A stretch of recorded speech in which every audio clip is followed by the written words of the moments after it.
Nous sommes toujours sur les rencontres de l'AMRAE à Deauville et je reçois pour parler de ce livre, dernière publication en date de l'association, Bénédicte Huot de Luz et Julien Camus. Bénédicte, première question, c'est la dernière publication en date de l'AMRAE. C'est une publication qui n'avait pas été faite donc, sur le travail des risk managers depuis janvier 2010, c'est bien ça ? Oui, absolument. En fait, cet ouvrage Trajectoire vers un Enterprise Risk Management est le deuxième ouvrage phare de l'ERM en général, des grandes méthodologies de l'ERM, mais va précéder celui qu'on avait fait avant, qui s'appelle la cartographie des risques. Le précéder, pourquoi ? Parce que dans la réflexion sur un risk management, on avait commencé par faire l'ouvrage de la cartographie pour qu'est-ce que mettre en place, comment mettre en place le management des risques dans l'entreprise. Et il nous a semblé intéressant, opportun, utile, quelques années après, 2 ans après, d'avoir un ouvrage sur la réflexion, qu'est-ce qu'un ERM, comment le mettre en place, quelle culture.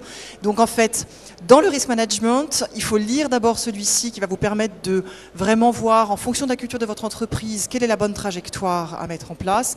Et ensuite, la cartographie des risques. Vraiment, je déploie une cartographie, un ERM au sein de la structure. Donc, il y avait un réel besoin justement d'introduire une culture du risk management avant de parler cartographie, qui était peut-être un ouvrage beaucoup plus théorique. Alors en fait, la cartographie, finalement, une fois que vous décidez de mettre un ERM en place, on retrouve la même méthodologie. Comment faire des entretiens. Alors on peut faire du top-down ou du bottom-up. Je démarre par les dirigeants, je vais vers les opérationnels ou je fais l'inverse. Donc quelque part, quelle que soit la culture, on retrouve une pratique commune. Ce qui n'est pas commun, c'est le avant. Comment est-ce que je vais m'y prendre? Vers quel dirigeant? Avec ma culture? Est-ce que j'ai une culture de qualité? Est-ce que je suis international? Est-ce que je suis dans le luxe? Est-ce que je suis dans la publicité? J'ai pas la même façon d'aborder les choses. Et là, on avait vraiment un besoin de se dire en amont, finalement, comment est-ce que je vais aborder les choses? Quels vont être mes sponsors? Quelles vont être mes aides au niveau de la mise en place de l'ERM? Et ça, c'était très important d'avoir cet ouvrage qui a été publié et rédigé par Julien essentiellement. Justement, je me tourne vers vous, Julien. Vous avez participé à la rédaction de l'ouvrage. Vous pouvez nous dire un petit peu ce qu'il contient pour le présenter ? Oui, cet ouvrage a pour objectif d'aider, quelle que soit la maturité, la taille de l'entreprise, d'aider avec quelques typologies, quelques chantiers simples, quelques petits trucs aussi. Tout risk manager qui souhaite mettre en place un ERM à décoder quelle est la meilleure trajectoire, c'est d'où ce titre, pour y parvenir. L'idée étant bien sûr d'atteindre le Graal, qui est avoir un ERM dans tous les processus de management de l'entreprise, mais il est peu probable d'y parvenir rapidement, même pour les entreprises les plus matures. Donc voilà, on donne quelques clés, 3 niveaux de maturité, 5 chantiers majeurs, et puis une typologie d'entreprise. On a appelé les risk-takers, les paquebots, les worldwide. Voilà. Vous avez le sentiment d'avoir rendu la gestion des risques plus accessible à des gens qui étaient peut-être moins sensibles ? C'est ce que nous avons essayé de faire avec une douzaine de risk managers d'entreprises de tailles très différentes. On a travaillé 18 mois. Voilà, effectivement, c'était notre objectif à la base. Je serais très prétentieux de dire que nous y sommes parvenus, mais j'espère en tout cas que ça pourra aider. La gestion des risques, c'est quelque chose que les grandes entreprises maîtrisent très très bien. Les entreprises intermédiaires y viennent ou sont contraintes d'y venir en général parce qu'on leur demande de le faire au niveau courtage ou au niveau assureur. Est-ce que vous avez le sentiment qu'il faut ce type de publication, ce type de travaux pour les toucher, les intéresser, et au moins pour les former ou les guider vers ce type de choses ? Je réponds, après je te passe le micro si tu veux. Mais, oui, c'est nécessaire. Et même pour les très grandes entreprises, très clairement, oui, il y a besoin de clés. La fonction risk management est encore une fonction jeune, même dans les très grandes entreprises. Et on a toujours besoin d'aide. Et quelques petits guides comme ça parfois ça peut y contribuer. Oui, c'est nécessaire. D'accord. Bénédicte, vous qui faites des formations, je pense que vous avez un avis sur le sujet. Oui, merci.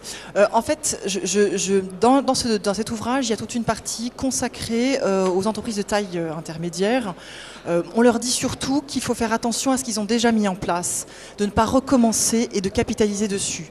Donc, parce qu'on s'est vraiment rendu compte, c'était vraiment un des objectifs de cet ouvrage, si on se trompe dans la mise en œuvre d'un ERM au départ, ça ne part pas, si la mayonnaise ne prend pas, si vous me permettez l'expression, on va perdre du temps et derrière, on va vraiment avoir beaucoup de mal à mettre en place un risk management un jour. Et c'est très, très, très dommage. Il y en a certains risk managers ont vécu des problèmes dans leur entreprise, c'était compliqué. Donc cet ouvrage, on a vraiment essayé d'être le plus didactique, le plus pragmatique, le plus proche possible des risk managers, des futurs risk managers. Et pour les entreprises de taille intermédiaire, on leur donne des conseils justement, capitaliser sur ce qui existe déjà, recommencer, convaincre le dirigeant qu'il soit vraiment votre père, jusqu'à ce que le dirigeant ne connaisse plus ses N-3, on considère que le meilleur risk manager de l'entreprise, c'est le dirigeant lui-même. Donc, on peut aussi donner aux dirigeants cet ouvrage, lisez-le. Qu'est-ce que c'est que la gestion des risques? C'est organiser la gestion des risques. C'est une méthode organisée pour récupérer les menaces et prendre les bonnes décisions, notamment sur l'allocation des ressources, des moyens qui sont naturellement concis, limités dans une entreprise. Donc, c'est vraiment un outil qui peut très bien se lire également pour les dirigeants. Voilà. Oui, Julien, peut-être? Je voudrais ajouter une chose. La notion de trajectoire vient de la balistique, un de mes petits dadas.